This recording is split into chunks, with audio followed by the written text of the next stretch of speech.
Okay, hello. Alright, we're back again here for some more World Economica. Episode 1, this is the first one.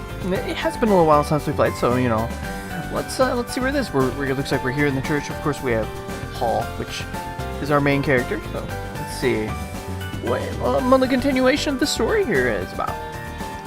Aren't you supposed to be in school now? Well, feeling a bit of guilt, I closed the door and asked.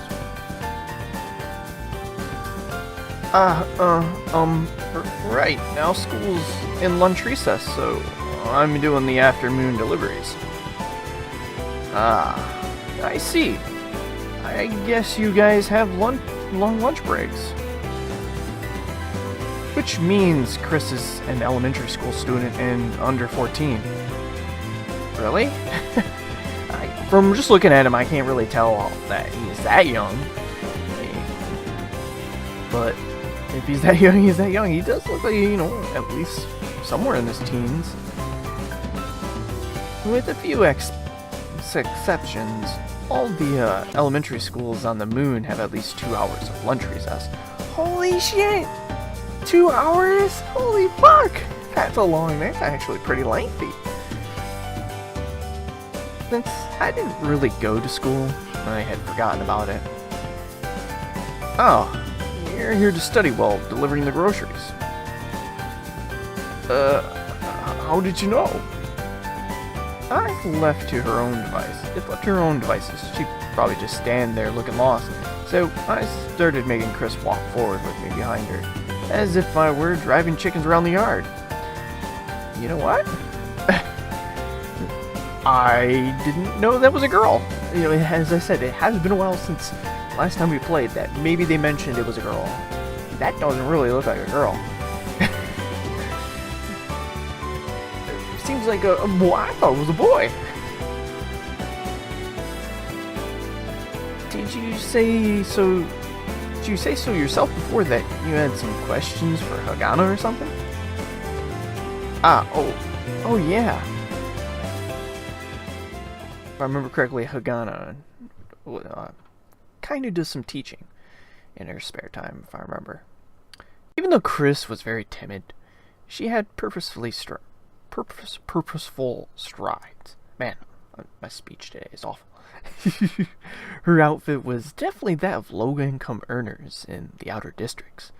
They were probably immigrants who came here to do menial labor. Even though she wasn't quite the street smarts, she made large deliveries to help out her family during lunch recess, and was even studying at the same time. Damn, man, she seems pretty young, and she helps out with money, it seems. That's actually something. I doubt you get most kids willing to do that for anyone nowadays. Well, herding her like a farm chicken, I felt a little envious of her hardiness.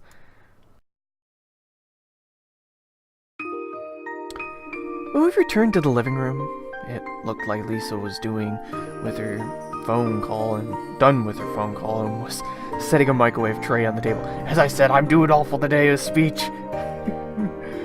Oh, if it isn't Chris. Good afternoon. Oh, right. I guess today was the usual delivery day. I totally forgot about it. Sounds like there's a lot you forgot. She wasn't angry at my jab and merely shrugged. Really, this is the one thing I just can't fix, I guess. While talking, Lisa accepted the vegetables and wheat from Chris's giant bag. This time there was a lot. There wasn't a mistake, was there? No problem there. Hal over there is also living here now. Before your delivery, we had run out of ingredients, so I had gone elsewhere to pick up some up personally. Ah, so that's it. I had heard that you went to some other store to shop, and I was wondering if it was because I delivered the wrong amount. Oh, she's probably worried, oh no, we might get a loss of business. That kind of makes sense. Like, oh no, I heard that, one of my customers bought stuff from somewhere else, oh shit, maybe I messed up. They don't want to buy from me anymore. But that was not the case. She was timid and at worrywart. before Lisa said anything, she rubbed Chris's head gently. This must have been more efficient than telling her 100 times not to worry.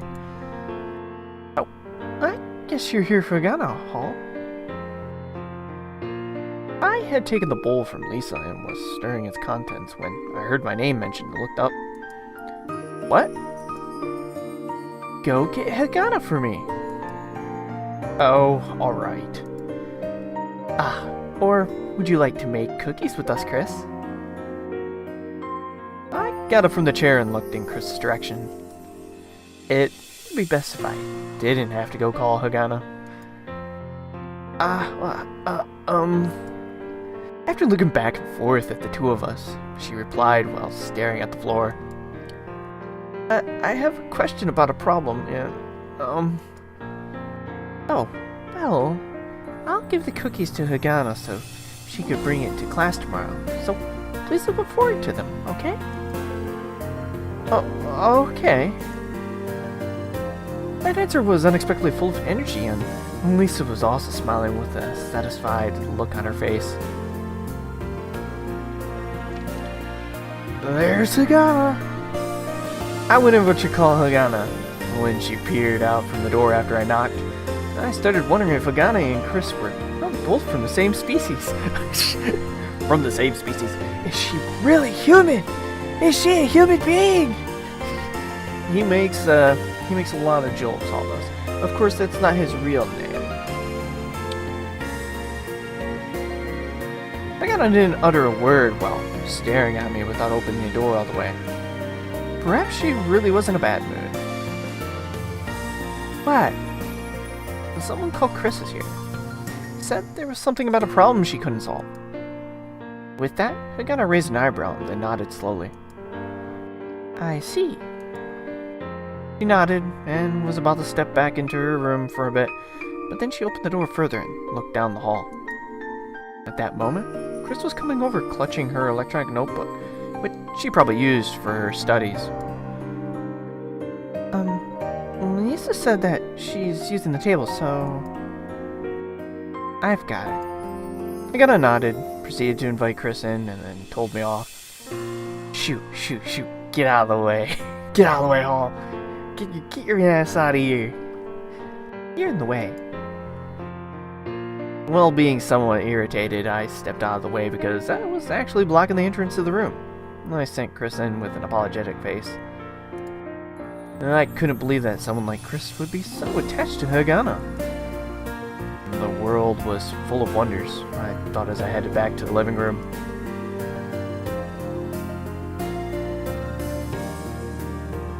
Alright, I guess this is pretty much it. Lisa was spinning around the contents of the bowl while mixing. It's done? All that's left is to bake them. Easy, isn't it? It was pretty tiring though. Alright, can you lay pieces of the dough over here neatly? Ugh. Don't get me. The cookies would turn out delicious because you did it till the end. I had wanted to question the basis of that claim, but it wasn't like she'd give me a proper answer anyway. I don't think going till the end is going to affect whether it tastes good or not. The only thing I can think it would really affect is whether it actually gets done or not.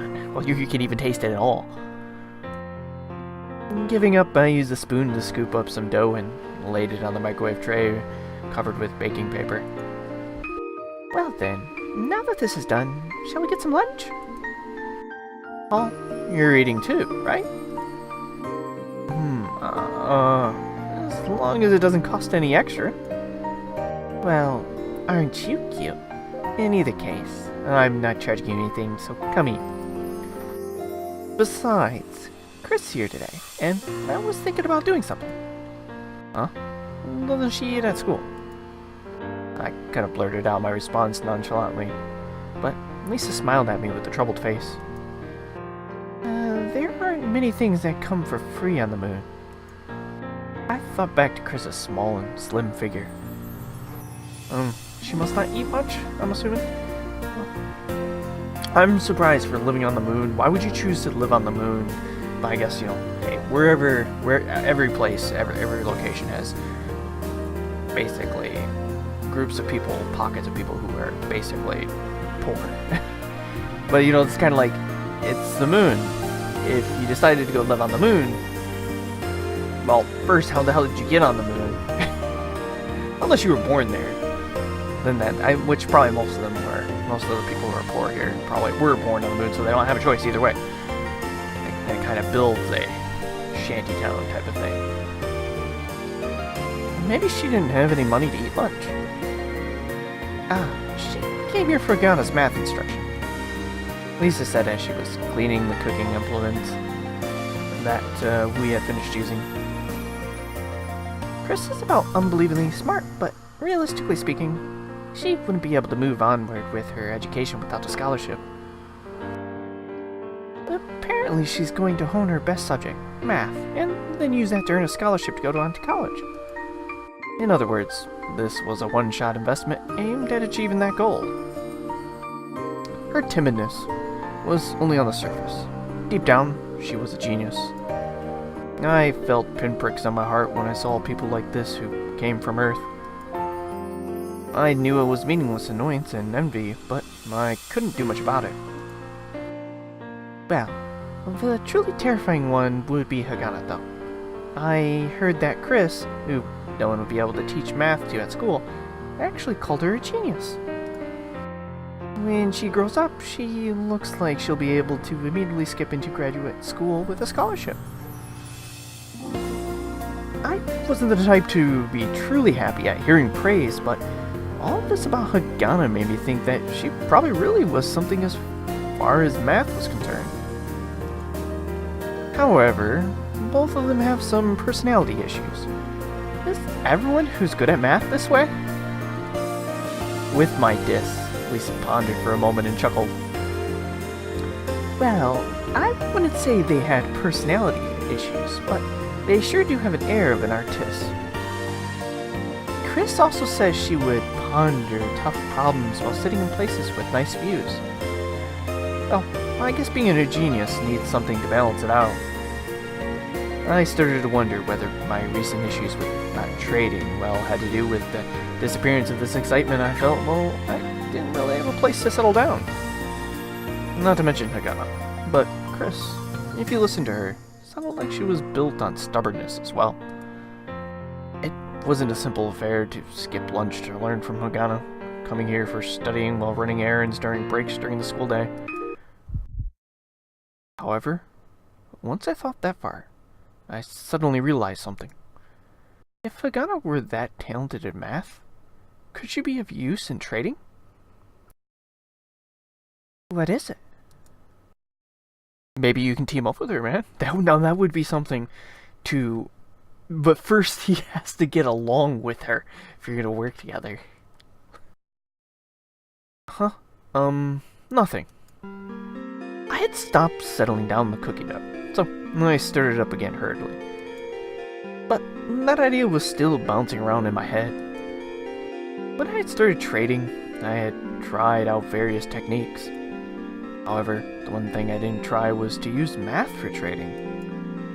A field with such a dignified title as financial engineering was something that would be way too difficult for someone like me who never really went to school. It was something you'd learn in graduate school after learning math as an undergrad, so it wasn't something I could really try out. But what about Hagana, who was quite talented in math? I had finished laying out the cookies and felt that it would be a good idea to look into this further. All done? Yeah. Even before baking them, it looked as if the raw cookies were about to give off a buttery scent. Lisa picked up the tray, put it into the microwave, and gave the dial a good twist. Alright, let's go get some lunch, okay? In sync with her suggestion, I took off my apron and shoved it at Lisa. Don't need lunch. Well, he's got an idea, I believe. An idea has hit his head, and he seems to want to follow through on it. What? Hey, wait, huh? I ignored Lisa's demands and ran back to my room. And then I turned on my computer and raced to open the search engine. Investment methods using math were something that the pros used to make boatloads of cash. There was nothing more encouraging than being able to use that. Bearing the hope in my heart, I dove into the net. Well, if you're gonna ask for Hagana's help, you definitely got to you kind of have to try to get along a little bit better with her, I think, because your relationship with her is kind of rocky and not really the best. No, we got a mystery person here. Question marks. It's 5. Alright, Hagana, okay, so that's... Startled by a voice, I sprang up. So that's who it was. He must have fell asleep or something. Hagana was standing outside the door. It's already 5. Why aren't you coming? She had stated it quite bluntly. With that, I finally remembered what happened in the morning. Oh yeah. Perhaps I was tired, perhaps I was panicking, but my voice was coarse and I couldn't quite speak clearly. I had immersed myself pondering out a new way of trading with Hagana work on financial engineering. Furthermore, since I actually had no clue about math, it was quite tiring. Hagana's brows conveyed a doubtful look, but she didn't really ask me anything. I hurriedly got ready. Out of caution, I placed my computer into my bag and essentially took all my life possessions with me as I left my room. Hagana had her usual black attire and black bag, giving off a grim atmosphere as if she were attending a funeral.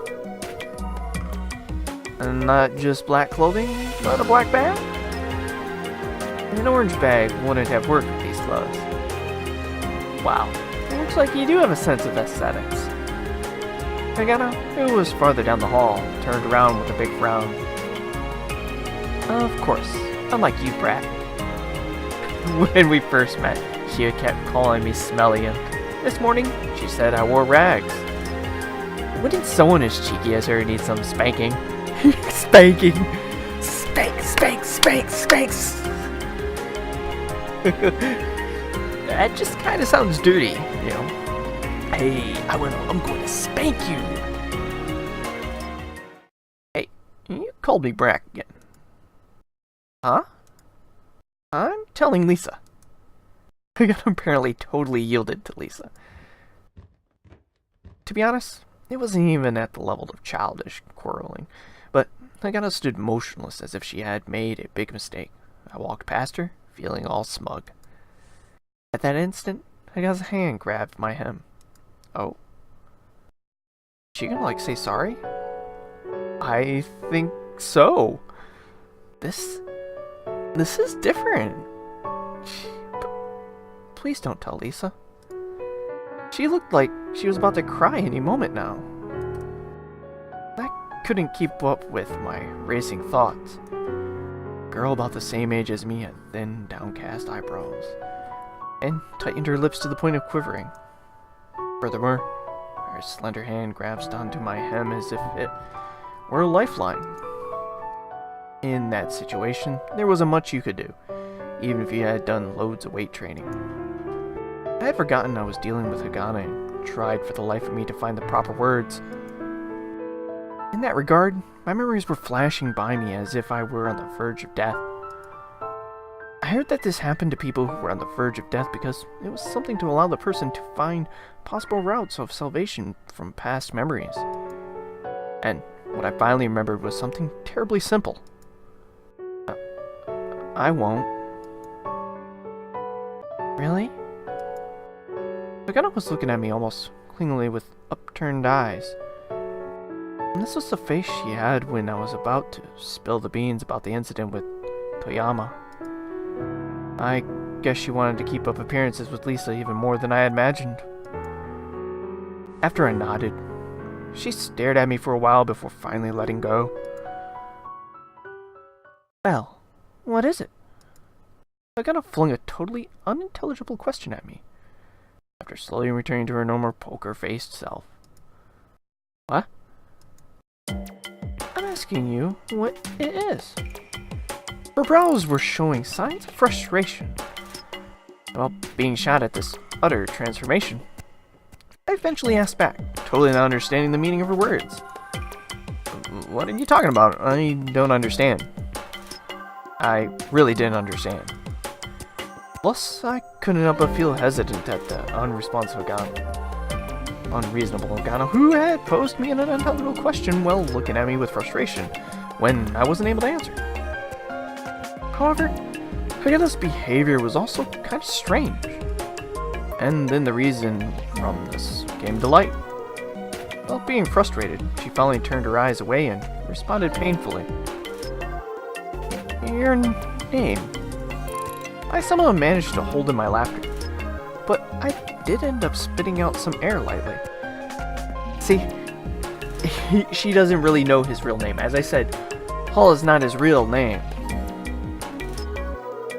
And I don't remember if Hagano's her real name. I don't think it is.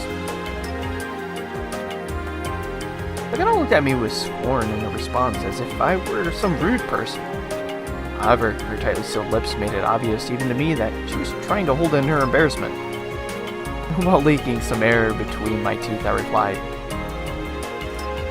Kawara Yoshiharu. Huh? I don't remember it being that long. Are you making fun of me? Hagana's glaring eyes were saying that to me, but I simply accepted that and replied, Oh, yeah, that's my real name. What was the name that Lisa gave to me? it doesn't make any. It's not even close to his real name. Yeah, Hall. Yeah, that's not even close to my real name. She gave that to me. Hagana looked at me, totally shocked. Your real name? Are you an idiot? Those words simply flowed out of her mouth. I've also ran away from home, so it's not like you'd go report me, right? Hagana may be strange, but she fully understood the meaning of a runaway youth, letting someone know their real name. She was definitely intelligent, and she wasn't lacking common sense. But there was no need to tell me that. Huh? A reason, but, well, there was that. What? Hagana had no expression on her face, but she was almost asking me angrily. This time I was a bit bashful in answering. I've never been called by a nickname before. Huh? Around me were a lot of rowdy people older than me, so they simply called me by my first name.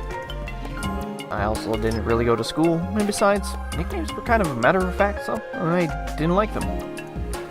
They made me feel kind of funny or something. There was a strange feeling I couldn't quite name when Lisa called me home. It was definitely not a bad sensation. However, the current situation, it didn't feel quite right. Feeling all flippant over being called a nickname by some woman amounted to being a coward. So, if you're going to call me something, then Kawara, I'm probably butchering that name. Kawaura? Wah? Maybe you don't even pronounce the Wah. Kawau?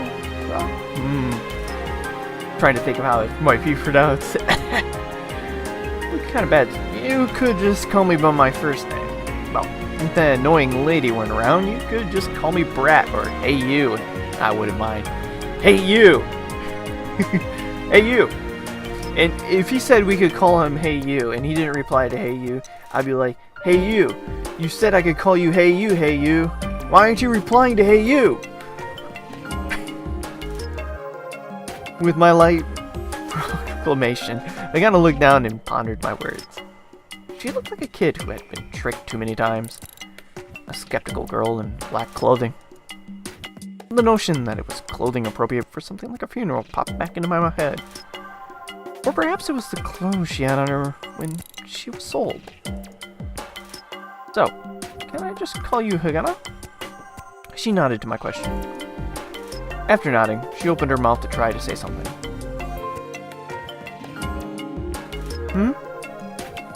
I didn't catch what she said and asked her, but she returned to her senses quickly and shut her mouth. Maybe she was actually going to say her real name, because I don't think that's her real name, as I said. And then she had an icy expression on her face, as if she overly cleansed all emotion from herself, then turned her cheek toward me. In front of me was a side profile, a barrier that would reflect back any words hurled at it, possessed solely by females with tough personalities. We should get going with the clothes shopping. She uttered those words robotically and started walking out. The speed of her change in expression and behavior left me dumbfounded. And then, a few steps ahead of me, she apparently noticed that I wasn't following her. She spun around like a well-made toy. What are you doing? Aren't you coming? Are you an idiot? Are you an idiot? Aren't you coming? Are you an idiot or something? Are you like dumb? Shit, I got no brains in that head of yours? I replied, tiring with that, yeah, and started walking. Perhaps she wasn't satisfied with that response because she lifted an eyebrow. See, as you notice, these two, they don't all really get into the best terms on each other. They get into some arguments and petty stuff. I think their conflicts with each other is very childish overall. Just dumb. Both of them. Stupid. All of it. All their little distaste for each other. A lot of it just seems stupid. Like, I don't see why you two really don't get along. I know that they when they first met each other, it was on bad terms. They kind of banged into each other and shit like that. But in the end, she didn't say anything, turned around, and walked forward silently. Lisa, who had been cleaning up the church, looked at us, walking at a distance from each other, and said, "Have a safe trip," with a very smile. Have a safe trip, you two. Okay, guys, I think they'll be good left off. I do want to thank you guys. It has been a while for this one, so expect to see some more coming up, over time. So, I'm looking to finish this one at some point in time. It would be nice. This was my first video series, and I still haven't finished it. Well, guys, thank you all for watching this. Hopefully you're looking forward to some in the future. And, you all have a great day.